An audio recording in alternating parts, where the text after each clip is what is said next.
তোমার বয়স কত বা তুমি পারবে কি না এই কাজটা, সেটা কিন্তু কেউ জানতে চায় না শ্বশুর বাড়িতে। তোমার বিয়ে হয়ে গেছে, তুমি একজন বাড়ির বৌমা, তাই তোমাকে সমস্ত কিছু কিন্তু পারতেই হবে। মা হওয়া তো আর মুখের কথা না, মা বলে কথা। তাই সমস্ত দায়িত্ব কিন্তু না পারলেও চেষ্টা করতে হবে পালন করার। কারণ একজন মেয়ে থেকে আজকে আমি একজন বৌমা হয়ে গেছি, আর বৌমা হলে যে কত দায়িত্ব থাকে তার উপর আমি একজন মা। এই ছোট ছেলে থাকলে যাদের বাড়িতে আছে তারাই একমাত্র জানে যে কি ওদের সঙ্গে বকতে হয়। তার সঙ্গে বাড়ির সমস্ত কাজ তোমার সঙ্গে শেয়ার করব। রাধে রাধে বন্ধুরা, সুপ্রভাত সকলকে। আশা রাখছি তোমরা সকলে খুব ভালো আছো আর সুস্থ আছো।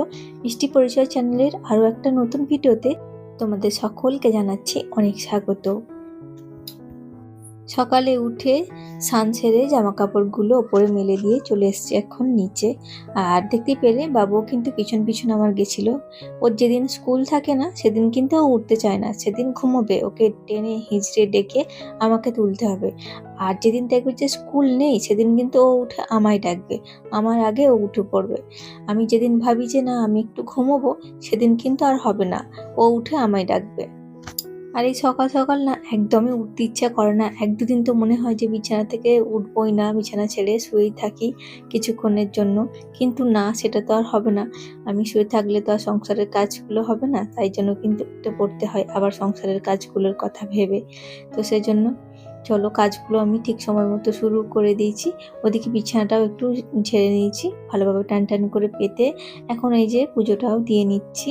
আর ওদিকে কয়েকটা কাজু নিয়ে এসেছিল তোমার দাদাভাই, তো প্যাকেট নিয়ে এসেছিল একটা। সেজন্য ভাবলাম যে অল্প একটু ঠাকুরের জন্যও রাখি, কারণ আমরা খাচ্ছি আর আমার বাবু সোনাটা থাকবে, সেজন্য কিন্তু ওকেও দিলাম। আর এদিকে দেখো পুজোটা সেরে নিয়েছি, পুজোটা সেরে এখন চলে এসেছি সোজা রান্নাঘরে। রান্নাঘরে এসে দেখো আজকে সোজা একদম রান্নাটা বসিয়ে দিয়েছি। আর টিফিনটা তোমার সঙ্গে শেয়ার করলাম না। আর এই যে আজকে হচ্ছে নিরামিষের দিন, সেজন্য হচ্ছে লাউ শাকের তরকারি হবে। আর যে কোনো নিরামিষের দিনে বা হোক বা এমনি দিনেই হোক না কেন, আমার কিন্তু ওই ডাঁটার চচ্চড়ি খেতে ভীষণ ভালো লাগে আর কি। মাছ মাংস কিন্তু আমার কিছুই লাগে না, এমনিতে তো মাংসটা আমি খাই না বলতে গেলে, আর মাছ খাই, বাট মাছও কিন্তু আমার লাগবে না। এই চচ্চড়ি খেতে কিন্তু আমার ভীষণ ভালো লাগে। কুমড়ো শাক, লাউ শাক, এই সমস্ত চচ্চড়ি আমার ভীষণ প্রিয়। তো এই সমস্ত দিয়েই কিন্তু আমার খাওয়া হয়ে যায়। আর এই লাউ শাকগুলো না একদম নরম কচি, আমাদের এখানকার একজনদের বিক্রি করছিল, তো মা এটা নিয়েছে। আর ভীষণ টেস্টি হয়েছিল কিন্তু খেতে এই ডাঁটাটা। আর এর আগের ব্লগে না আমাকে দুইজন মিষ্টি দিদিভাই কমেন্ট করেছো। বর্ণালী দে দিদিভাই কমেন্ট করেছো, আমি এখনো মাছ কাটতে পারি না, তুমি কি সুন্দর মাছ কাটলে গো। তো হ্যাঁ গো দিদিভাই, ওই যে বললাম তোমার বয়স কত, তুমি কি পারো না পারো সেটা কিন্তু কেউ দেখতে আসবে না। একজন বাড়ির বউ হয়ে গেছি মানে আমাকে সবটা পারতে হবে, আর না পারলেও কিন্তু শিখে নিতে হবে, এটাই হচ্ছে সংসারের নিয়ম। তো আমি আগেও পারতাম না, আগে এই সমস্ত কিছুই কাজ করতাম না। মা যদি একটা কাজ বলতো, সেটা আমার যদি মনে হতো ভালো লাগতো করতাম, বা আমার যখন খেয়াল খুশিভাবে করতাম। কিন্তু এখন আর সেটা চলবে না, এখন কিন্তু এটা আমার নিজের সংসার হয়ে গেছে একটা, আমার একটা ছেলেও আছে, সেজন্য কিন্তু আমাকে সমস্তটা গুছিয়েই করতে হয়। আর এখন মোটামুটি আর কি হাতে এসে গেছে, শিখে গেছি মোটামুটি। শেখার তো আর কোনো বয়স নেই, তার জন্য যতই শেখো না কিন্তু ততই কম। তো যাই হোক, এখন মোটামুটি আমি পারি মাছ টাছ কাটতে, আগে কিন্তু পারতাম না। থ্যাংক ইউ দিদিভাই এত সুন্দর একটা কমেন্ট করার জন্য। আর এদিকে দেখো ডাঁটার তরকারি কিন্তু আমার নিরামিষ ডাঁটার তরকারি হয়ে গেছে। আর এই ডাঁটার তরকারিটা খেতে কিন্তু ভীষণ টেস্টি হয়েছিল। আর অল্প একটু আমি সরষেও দিয়েছিলাম নামানোর আগে আর কি, নামানোর আগে। আর এখানে দেখো আমি একটু পনির ছিল ফ্রিজের মধ্যে, সেই পনিরটা টুকরো টুকরো করে কেটে আর বানিয়ে নিয়েছি।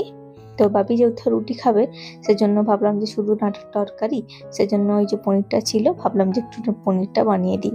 এর মধ্যে টমেটো, তার সঙ্গে আদা, কাঁচা লঙ্কা এই সমস্ত বাটা দিয়েছিলাম।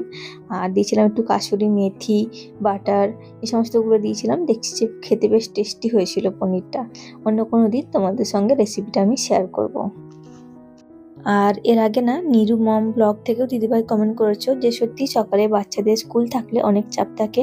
হ্যাঁ গো দিদিভাই, সকালে যদি বাচ্চাদের স্কুল থাকে না, একটু কেন অনেকটাই চাপ থাকে, কারণ ওদেরকে তোলা কি যে কষ্ট, আর তার মধ্যে আবার স্নান করে যেত বাবু। তো স্নান করানো, টিফিন বানানো কি যে ঝামেলা, সেটা একমাত্র যারা করে তারাই জানে। আবার ওদের থেকে আবার আমাদেরকে আগে উঠতে হবে। আগে উঠে সমস্ত কিছু কিন্তু রেডি করতে হবে। চলো, এদিকে কিন্তু আমার রান্নাটা হয়ে গেছিলো আগে। আমি আজকে রান্নাটা আগে করে নিয়েছি, তারপর ঘরের সমস্ত কিছু কাজ করব। তোমার দাদাভাই এখন খেয়ে বেরিয়ে যাচ্ছে, কারণ ওরা একটু আজকে তাড়াতাড়ি যাবে বলেছিল, একটু বেলার দিক করে যাই, বাট আজকে বললো না আমি একটু তাড়াতাড়ি বের হব, সেজন্য ওরা চলে গেল। ও খেদে আমি রান্নাটা আগেই করে নিয়েছিলাম। তারপর এখনো কিন্তু আমার ঝাঁট দেওয়ার এই সমস্তগুলো কিন্তু বাকি রয়েই গেছে, কারণ ওইদিকে রান্না করবো নাকি এদিকে কাজগুলো সারবো, সেজন্য কিন্তু আগে রান্নাটাই করে দিলাম।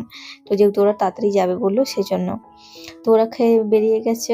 তোমার দাদা ভাই তো অনেকটা চাপ কমে গেছে, রান্নার ঝামেলাটা নেই, ওরাও চলে গেছে, টিফিনটাও আমি গুছিয়ে দিয়েছি। সেজন্য এগুলো আর কি টুকটুক করে যখন পারবো তখন করলেও চলবে আর কি। সেজন্য এই যে এখন এই যে যে জামা কাপড়গুলো রোদে দিয়ে এসেছিলাম সকালে, সেগুলো কিন্তু এর ফাঁকে আমি একবার গিয়ে তুলে নিয়ে এসেছিলাম। তো সেগুলো এখন ভাঁজ করে রাখছি, জায়গা মতো করে রেখে দেবো। আর এইদিকে দেখো সমস্ত জামা কাপড়গুলো কিন্তু আমার ভাঁজ করা হয়ে গেছে।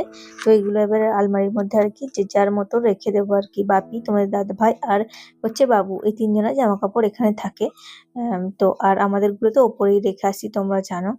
তো চলো এখন হচ্ছে গিয়ে ঝাঁটটা দিয়ে নিচ্ছি। আর সঙ্গে সঙ্গে বাড়ি থেকে কেউ বেরিয়ে গেলে না, মানে বের হলে তো সঙ্গে সঙ্গে ঝাঁটটা দিই না, নাকি দিতে নেই বলে শুনেছি, তো সেজন্য আমিও আর করি না। তোমাদের সঙ্গে ওটা শেয়ার করলাম, সেজন্য তোমরা যদি করে থাকো তাহলে কিন্তু একটু পর দিও আর কি, এটাই বলবো তোমাদেরকে। তো তারপর দেখো অনেকক্ষণ পর এই যে আমি এখন ঝাঁটটা দিয়ে নিচ্ছি। আর ওদিকে তো বিছানা তোলা হয়ে গেছে, রান্নাও হয়ে গেছে, আমার সমস্ত কাজ মোটামুটি গোছানো হয়ে গেছে। মা শুধু ও বাড়ি থেকে আসবে, মা এখনো আসেনি, তোমার দাদা ভাইরা গেলে তারপরেই মা আসে।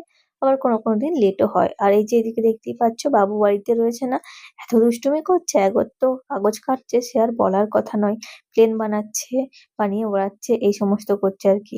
ঘরে আছে একটু পড়াশোনা তো নয়, যতক্ষণ আমি বসবো ততক্ষণ বসবে, তা না হলে কিন্তু না। ওই যে এখন খেলছে, আর এইদিকে কিন্তু আমার সমস্ত কাজও কিন্তু মিটে গেছে।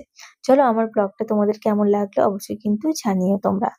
আর মাও কিন্তু ওদিক বাড়ি থেকে এসে গেছে, এবার আমরা খাওয়া দাওয়া শুরু করবো। চলো।